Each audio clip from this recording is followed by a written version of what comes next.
नमस्कार दर्शकों, मेरा नाम है तिलक राज शर्मा। आज हम फिर हाजिर हुए अपने नए शो हिमाचल की बात तिलक शर्मा के साथ। आज हम ऐसी शख्सियत से आपको मिलाएंगे जिन्होंने हिमाचल का नाम तो ऊंचा किया ही, साथ में जो खेल जगत में इनका नाम बड़े ही आदर से लिया जाता है। आज हम पहुंचे हैं नालागढ़ में पद्मश्री अजय ठाकुर जी के घर। आज हम इनसे बात करेंगे प्रॉपर कि इन्होंने जैसे अपना कैरियर शुरू करा उसके बारे में, जो हमारी चर्चा का जो विषय रहेगा कि इन्होंने अपने कैरियर के बारे में कैसे शुरू करा, इनको क्या इसमें दिक्कतें आई। लो आज हम बात करते हैं अजय ठाकुर जी। अजय ठाकुर जी, आपका सबसे पहले तो हम स्वागत करते हैं। Thank you so much. Ajay ji, हम आपसे जानना चाहेंगे, एक तो सबसे पहले तो आप अपनी पारिवारिक जो पृष्ठभूमि है उसके बारे में थोड़ा हमारे दर्शकों को डिटेल में बताएं। तो मेरा जो जन्म है जी, मेरा विलेज अदरोटा यहीं पर हुआ। और स्पोर्ट्स में आने का मेरा मेन रीज़न था कि मेरे फादर साहब मतलब स्पोर्ट्स से थे, वो रेसलिंग करते थे। तो उनका मेन मोटिव यही था कि हम दो भाई हैं, मेरे बड़े भाई भी पुलिस में है, वो भी स्पोर्ट्स करते थे कबड्डी की। तो हम जब दोनों भाइयों का जन्म हुआ तो मेरे माता जी बताते हैं कि मेरे पिताजी का एक सपना था कि मेरे दोनों बेटों में से कोई मेरा एक बेटा देश के लिए खेले या देश की टीम में खेले।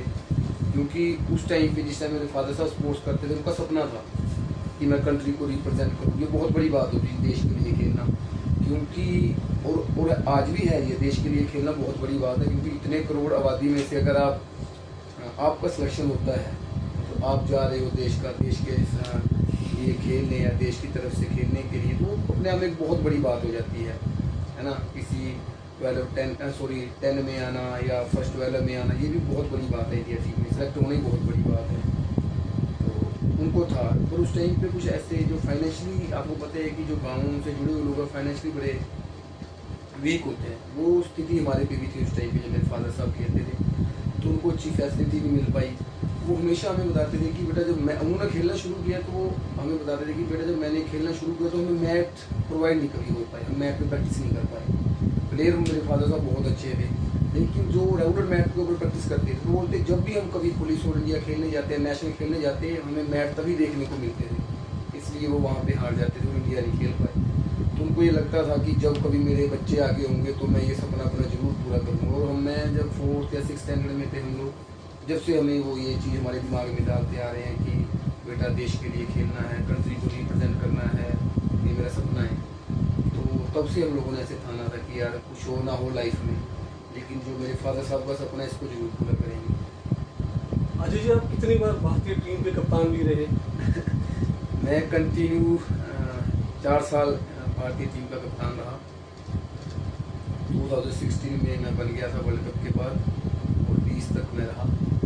और पर कोई इवेंट नहीं हो पाए, कोरोना आ गया था। हाँ, लेकिन 3-4 साल में कप्तान रहा। वैसे मैंने कम से कम 15 साल इंडिया टीम में मैं खेला हूँ। अजय जी, आपको अर्जुन अवार्ड भी मिल चुका है, पद्मश्री मिल चुका है, जो भारत के सर्वोच्च अवार्ड है जी, इसके बारे में क्या कहना है कि आपको अर्जुन अवार्ड कब मिला? अर्जुन अवार्ड का ऐसा था कि देखिए, हर एक खिलाड़ी, जब भी कोई खिलाड़ी खेलना शुरू करता था, उसका सबसे बड़ा सपना होता है कि अर्जुन अवार्ड मिलना। पद्मश्री मिला, वो मेरा लक था, है ना। पद्मश्री के लिए तो मैंने सोचा भी नहीं था, क्योंकि ये सबसे बड़ा अवार्ड है। ये मान लीजिए कि भारत के जो सर्वोच्च पुरस्कार है, 4th नंबर पे ये अवार्ड आता है। तो इसके लिए मैंने रियली मैं बता रहा हूँ कि मैंने कभी सोचा नहीं था, पर लेकिन सिचुएशन ऐसी बन गई कि जो वर्ल्ड कप था वो इंडिया में होना था, और मेरा उस टाइम पे स्टार बनना था। उसकी वजह से, मतलब उसकी बदौलत मैं ये मानता हूँ कि ये पद्मश्री मुझे मिला है। क्योंकि इतनी कबड्डी उस टाइम पे पॉपुलर हो चुकी थी। मैं आपको ये भी बता दूँ कि फर्स्ट कबड्डी प्लेयर है जिसको पद्मश्री मिला है, वो मैं ही। पहले प्लेयर है, एकमात्र प्लेयर है जी, कबड्डी प्लेयर। पर ये पद्मश्री और ये सौभाग्य मुझे इसलिए प्राप्त हुआ कि कबड्डी उस टाइम नया पॉपुलर हुआ था, मेन स्टार की वजह से, जो प्रो कबड्डी आई थी उसकी वजह से, है ना। लोग बहुत ज़्यादा देख रहे, क्योंकि कबड्डी तो सदियों से चलता आ रहा है जी। पर लेकिन 2014 से जो पकड़ कबड्डी ने बनाई है वो मायने रखती है, क्योंकि उस टाइम से लोग जानने लगे कि यार अजय ठाकुर कौन है, मजीद जदर कौन है, अनूप कुमार कौन है। तो उस दौरान वर्ल्ड कप हुआ अपना गुजरात में, अहमदाबाद में। वहाँ पे मैं बेस्ट खेला था। वहाँ पे जो हमारे स्पोर्ट्स मिनिस्टर उस टाइम विजय गोयल जी थे, वो भी आए हुए थे। तो मैं ये मानता हूँ कि वो वर्ल्ड कप ने मेरी लाइफ बदली, और उसकी बदौलत मुझे पद्मश्री अवार्ड मिला। अजय जी, पद्मश्री अवार्ड मिलने के बाद सरकार, भारत सरकार अपने हिमाचल सरकार ने आपको कब जो नौकरी दी वो आपने कब ज्वाइन की पुलिस विभाग में? देखिए ये नौकरी तो मैं 2017 में ज्वाइन कर गया था, क्योंकि हमारे यहाँ पे आपको किसी और डिपार्टमेंट से भी ऑफर आई कहीं अच्छा उससे? और जी जी जी जी जी ऐसे तो मैं एयर इंडिया, पहले मैं आर्मी में भी था, तो एयर इंडिया में भी रहा मैं काफ़ी समय से। और मुझे जैसे वेलफेयर ऑफिसर का आता रहा है ना, एक्साइज इंस्पेक्टर का मुझे ज्वाइनिंग लेटर था मेरे पास, रेलवेज के थे, ONGC के थे। लेकिन मैं पुलिस में ही आया क्योंकि मेरा सपना था यूनिफॉर्म है ना। मेरे फादर साहब पुलिस में है, मेरे चाचा जी पुलिस में, मेरे ब्रदर भी पुलिस में है। तो मुझे हाँ ये परिवार से ही था कि यार मुझे भी यूनिफॉर्म ही पहननी है, इसलिए मैं पुलिस डिपार्टमेंट में आया था और मैंने पुलिस ही ज्वाइन करी थी। तो नौकरी का ये होता है कि हमारे क्राइटेरिया है, कोई भी प्लेयर अगर ओलंपिक, एशियन गेम और कॉमनवेल्थ इनमें अगर वो प्लेयर मेडल लेके आता है, फर्स्ट सेकंड थर्ड है ना, गोल्ड हो सिल्वर हो ब्राउन, तीनों में से कोई भी प्लेस लेके आएगा, उसके लिए हमारी हिमाचल गवर्नमेंट सबसे अच्छा रूल है हमारे हिमाचल में। जो प्लेयर इन तीनों इवेंटों में मेडल लेके आएगा, चाहे वो फर्स्ट हो चाहे सेकंड, अगर उसको क्लास 1 जॉब का प्रावधान है हमारे यहाँ पे हिमाचल सरकार के हाँ, तो उसकी बदौलत में फिर पुलिस डिपार्टमेंट। प्रो कबड्डी कब शुरू करी आपने? प्रो कबड्डी में कौन सी टीम से खेल करे आप? 2014 में प्रो कबड्डी शुरू हुई थी, तो 2 साल मैं 14 और 15 में खेला हूँ बेंगलुरु बुल्स से। उसके बाद फिर मैंने खेला है अपना पुनेरी पल्टन से खेला 2 साल में। उसके बाद 3 साल में तमिल थलाई वास्ते खेला। इनके भी कप्तान रहे आप? जी, मैं 3 साल कंटिन्यू कप्तान रहा जी तमिल थलाई वास्ता। तो उसके पहले जो मेरे इवेंट थे 4 बार मैं मुजीब एलर्जी की कप्तानी के नीचे खेला। जो सोलन के युवा हैं उनके लिए क्या सोचते हैं कि जैसे कबड्डी का यहाँ पर जो दुपट्टा है उसको गढ़ माना जाता है, अभी भी करते यहाँ से अच्छे प्लेयर निकल रहे हैं, उनके बारे में क्या है? यहाँ देखिए मैं सुविधाओं के नाम पर एसोसिएशन है तो देखिए ऐसा होता है कि सब कुछ अच्छा है। गवर्नमेंट ने यहाँ हमारी हिमाचल गवर्नमेंट ने देखिए 3% कोटा भी 3% कोटा इसमें 3 नेशनल लगातार प्लेयर। जी जी जी थोड़ा इसमें डिटेल में बताएंगे आप, जो प्लेयर अगर हमारे को सुन रहे होंगे? जी देखिए स्पोर्ट्स कोटे का मतलब होता है कि जैसे आप लोग कंटिन्यू नहीं, चाहे आप कभी भी 3 सर्टिफिकेट आपको चाहिए नेशनल में पार्टिसिपेट के। अगर आप नेशनल में एक पार्टिसिपेट करते हो और आपका कोई भी मेडल आ जाता है तो वो एक ही सर्टिफिकेट है वो इनफ है, एक ही बहुत है स्पोर्ट्स कोटे के लिए। अगर उसमें आपका मेडल आता है, अगर मेडल नेशनल लेवल पे आता है, नेशनल लेवल पे इंटरनेशनल पे आता है, तब भी तब तो फिर आपको फिर क्लास 1 की जॉब है ना। तब क्लास 1 ऐसे आप जैसे कि पुलिस में आपको कांस्टेबल लगना है तो आपके लिए 3 सर्टिफिकेट जरूरी है पार्टिसिपेशन के। तो उनका कहते जो 3 सर्टिफिकेट होंगे उनका कहते रिटर्न भी होगा, ग्राउंड भी नहीं है कुछ नहीं तो कंपटीशन कम होगा। मान लीजिए स्पोर्ट्स का कितनी वैकेंसी है कि 3 वैकेंसी है मान लीजिए, वो 3 स्पोर्ट्समैन होंगे तो 3 होगा, तो फिर भाग दौड़ वाली ज्यादा जद्दोजहद की जरूरत नहीं पड़ती। आपका एक रास्ता थोड़ा क्लियर हो उसको अपना कैरियर बनाते हैं जी। तो आप तो आपका लाइफ जो है वो सुनहरी है ना। आप जिस लेवल के आप स्पोर्ट्स में रहे होंगे उसी लेवल की आपको जॉब भी मिलेगी हिमाचल में। जैसे आप मान लीजिए नेशनल में आपका मेडल है ना, फर्स्ट सेकंड थर्ड, तो आपको कोई रिटन टेस्ट नहीं है, कोई भी ग्राउंड टेस्ट नहीं है। पर वही है ना, जैसे जैसे आपका स्तर बढ़ता जाएगा उस हिसाब से आपकी जो है कंपटीशन है वो कम होता जाएगा। ये ऐसा ही अगर आपका 3 सीनियर्स में पार्टिसिपेट है, उसका क्या मतलब है कि आप पार्टिसिपेट ही करते आ रहे हो, आप उस लेवल के स्पोर्ट्समैन भी नहीं रहे कि बहुत टॉप लेवल क्लास 1 पे नहीं है, हाँ जी, ए ग्रेड में अगर आप ग्रेडिंग ग्रेडिंग अगर आप ए ग्रेड के प्लेयर हो ना तो आपको हर जगह उसी लेवल की। कबड्डी में भी ग्रेडिंग होती है प्लेयरों की? नहीं, ग्रेडिंग कुछ नहीं है, ग्रेडिंग सिस्टम कुछ ऐसा? हाँ जी, ऐसे तो होते हैं प्रो कबड्डी में है, ए ग्रेड का प्लेयर है, बी ग्रेड का, उस हिसाब से उनकी बोली जाती है, उस हिसाब से उनका प्राइस तय होता है किसी भी तरह से। आप कोचिंग भी देते हैं जैसे यहाँ पर? जैसे आप देखिए अपने हमारे गांव में मैं कंटिन्यू कोचिंग देता रहता हूँ बच्चों को। आजकल जैसे आर्मी की टीम भी आई हुई है यहाँ पे, उनको मैं कोचिंग देता हूँ। काफ़ी लोग आते हैं कि सर हमें कोचिंग दो, तो फ्री ऑफ कॉस्ट मैं करता हूँ ये सब काम। आपका भविष्य का प्लान क्या है? आप एक एकेडमी खोलोगे? जी बिल्कुल, मैंने सोचा ही हुआ है कि एकेडमी तो मैं जरूर ओपन करूँगा। फ्री ऑफ कॉस्ट होगी वो सबके लिए? जी, एकेडमी का देखिए, एकेडमी का क्या था, जैसे हमने खोली हुई है वो फ्री ऑफ कॉस्ट, आप कभी भी आओ, मैं खुद कोचिंग देता हूँ, वो तो फ्री ऑफ कॉस्ट ही रहेगा। पर लेकिन अगर मैं तैयार करूँगा, जैसे अभी मैंने एक जमीन ली है एकेडमी के लिए, वो मैंने मदद करी है उसमें आपको? नहीं आर्थिक रूप से या नहीं, या कोई समाज सेवी संस्थाएं कोई? जी नहीं, ऐसा कुछ नहीं है। अभी मैंने जमीन ली है अगर मैं एकेडमी बनाने की, मैं आपको सच बता, अभी मैंने ज़मीन ली है वो 60 लाख रुपए की ली है मैंने ज़मीन, जो एकेडमी बनाने की अपने खर्चे पे। अपनी ज़मीन ली है मैंने, अपने पैसे से जो मैंने अर्न किए हैं। अब मैं उसको बनाऊंगा, उसमें हम फीस रखेंगे, क्योंकि आप फ्री ऑफ कॉस्ट का मतलब समझते हैं कि अगर 40 बच्चे रखना, उनका डेली खाना, उनके लिए रूम, AC बिल, तो इतनी तो मेरी सैलरी भी नहीं है। मैं एज ए DSP होने के नाते मैं आपको बताता हूँ मेरी 62 या 63 हज़ार रुपये सैलरी होगी, तो इतने बच्चों को रखने का खर्चा कम से कम। कोई संस्था इसमें सहयोग करे या कोई समाज सेवी लोग जो जुड़े, देखिए संस्थाओं का काम मैं चाहूँगा भी नहीं कि कोई यार मेरी हेल्प करे, क्योंकि स्पोर्ट्स एक अलग लेवल का करियर है, इसमें खुद को मेहनत करनी पड़ेगी हम लोगों को, है ना। तो संस्था गरीब बच्चों की हेल्प कर दे, किसी का घर नहीं है, किसी की बेटी की शादी है, उन चीज़ों के लिए अच्छा लगता है। अगर आप स्पोर्ट्स को ऐसे चलाओगे ना कि संस्था के नाम पे, तो संस्था क्या करती है, एक दिन आपकी हेल्प कर सकती है कि आप आज बीमार हुए, आपका इलाज करवा दें। स्पोर्ट्स क्या है, स्पोर्ट्स कंटिन्यू चलाना पड़ता है, 5 साल 10 साल। मुझे 19 साल के बाद अर्जुन अवार्ड मिला है, तो 19 साल कोई संस्था 50-60 बच्चों को कैसे कवर करेगी? नहीं संस्था से मैं वो एक्सेप्ट भी नहीं कर रहा हूँ कि ऐसा, और ये मुमकिन भी नहीं, और मैं किसी नाराज भी बाकी नहीं। अगर किसी उसमें फीस भी रखते हैं तो थोड़ा ये होता है कि जिसने पैसा लगाया वो सोचता है कि मैंने कुछ करना है। नहीं, हमने देखिए कोई है इनकम का मुझे है नहीं, मैं सिर्फ ये तय, मैंने अगर फीस रखनी होगी उसमें 5-6 हज़ार रुपये रखेंगे, जिसमें उनका रहना, खाना, पीना, सोना। जैसे कोई आउटस्टैंडिंग स्पोर्ट्समैन है उसको फ्री ऑफ कॉस्ट रखेंगे। बिल्कुल, देखिए अब ऐसा है ना जी, अब उसमें क्या है, उसमें उनका ही हो जाए बस, जो वहाँ पे अब मैं फुल टाइम नहीं दे सकता किसी को भी, आपको पता है मेरे पास टाइम नहीं है, और जब छुट्टी आया करूँगा तो मैं चलो उनको थोड़ा बहुत सिखा दिया करूँगा, है ना। तो उसमें जो कोचेज होंगे, जो वर्कर होंगे, जो कुक वगैरह होंगे, उनकी पेमेंट जो उनका ही हो बस। मुझे सिर्फ ऐसा है कि मुझे कुछ यहाँ से प्लेयर, जैसे आज हरियाणा का है ना, पूरे इंडिया में वर्चस्व कि हाँ भाई जब कोई एशियन गेम में ओलंपिक होती है कि हरियाणा के प्लेयर, हरियाणा सरकार तो जो कैश प्राइज भी वो भी ज़्यादा देती है प्लेयरों को, अच्छा मेडल लेके आता है। तो हिमाचल सरकार ने क्या कैश प्राइज रखा है? जैसे कोई देखिए पॉलिसी, अगर जॉब की पॉलिसी देखी जाए तो मेरे हिसाब से हिमाचल गवर्नमेंट का बेस्ट है। अगर जॉब के हिसाब से देखा जाए तो कैश प्राइज, जैसे कोई मेडल कैश प्राइज हम लोगों के कम है, हिमाचल गवर्नमेंट की तरफ से कम, हिमाचल गवर्नमेंट के थोड़े कैश प्राइस कम है, लेकिन अगर पॉलिसी के हिसाब से देखा जाए वो बेस्ट है।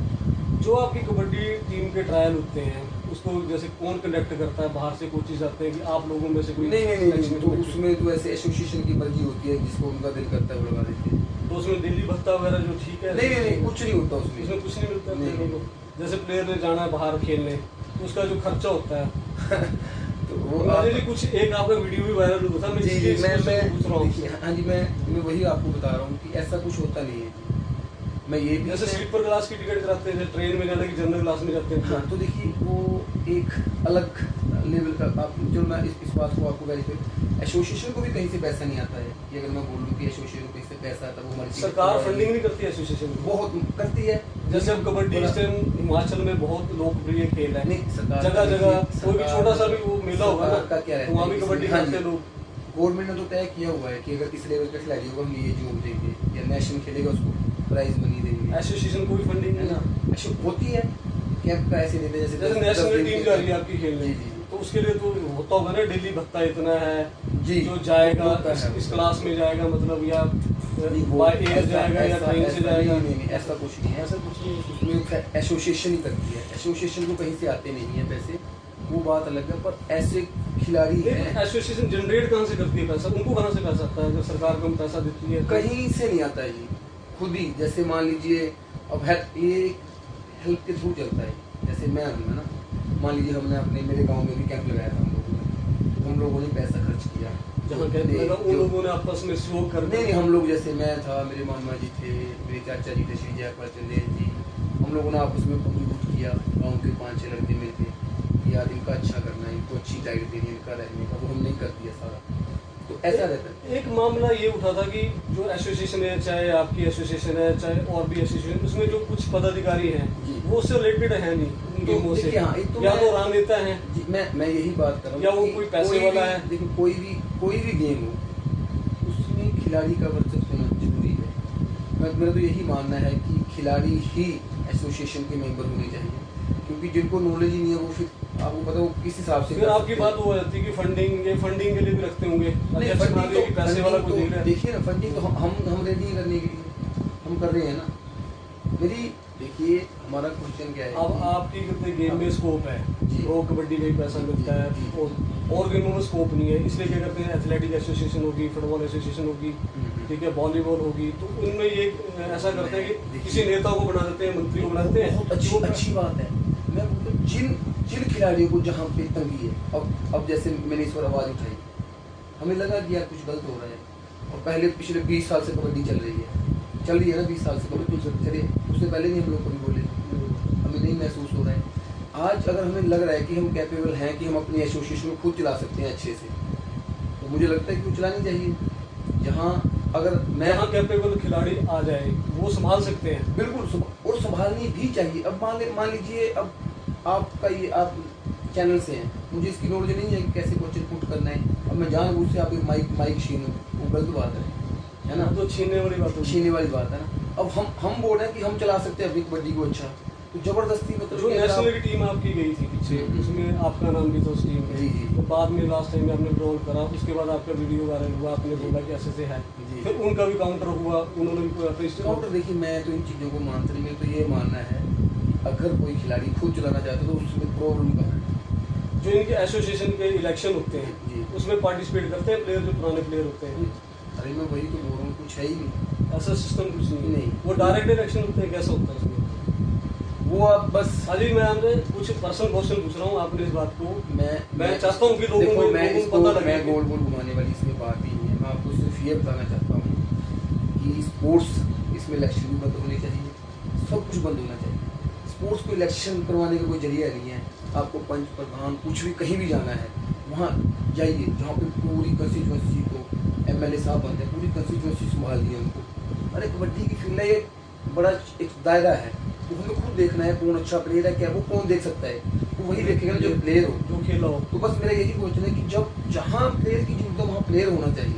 अब सोलन की जो कबड्डी एसोसिएशन है, उसके जो प्रधान और जनरल सेक्रेटरी, वो आपकी गेम से रिलेटेड है कि वो?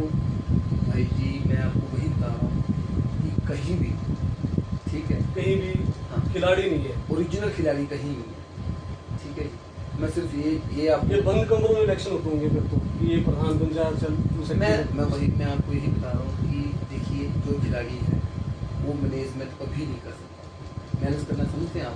मैं आपको मैनेज करूँगा, आप मुझे ही वोट दो, ये खिलाड़ी के बस का बात नहीं है। तो अगर इसी तरीके से अगर ये चीज़ें चुनी जाएंगी तो ये कभी भी इस चीज़ को ऊपर नहीं खिलाड़ी आ सकता। सरकार इसके ऊपर पॉलिसी भी लेके आ रही थी, नहीं लाई है सरकार ने, कुछ अनुराग ठाकुर जी ने और जयराम ठाकुर जी ने भी अभी आश्वासन इसका दिया है। इसका हाँ, ड्राफ्ट ड्राफ्टिंग भी हो रही है। अब एक खिलाड़ी ही, हाँ, खिलाड़ी बनेगा, ही- प्लस वो 5 साल का कार्यकाल होगा उसका। जी, खिलाड़ी ही ऐसी- बनना ऐसा चाहिए, ड्राफ्ट क्योंकि है। हाँ, इसमें क्या है, खिलाड़ी ही बनना चाहिए, क्योंकि हमें एक बच्चा है, मेरे बच्चा मान लीजिए मेरी गुड़िया है, मैं उसको किसी स्कूल में लगाऊंगा ना, मैं 100 बार पूछूंगा स्कूल की बिल्डिंग कैसी है, ये टीचर टेट पास है या नहीं है। और जो बच्चा किसी ने अगर गेम में डालना है तो वो प्रश्न नहीं पूछेगा कि यार ये क्या खेले हैं क्या नहीं खेले। हम अपने बच्चों का भविष्य ऐसे अंधकार में डिटेल में। आपके जो, आप किसको गुरु मानते हैं? मैं मेरे गुरु श्री नंदलाल ठाकुर जी, मैं पहले आपसे पूछना भूल गया कि पहले तो गुरु से ही शुरुआत करनी चाहिए। मेरे गुरु श्री नंदलाल ठाकुर जी हैं।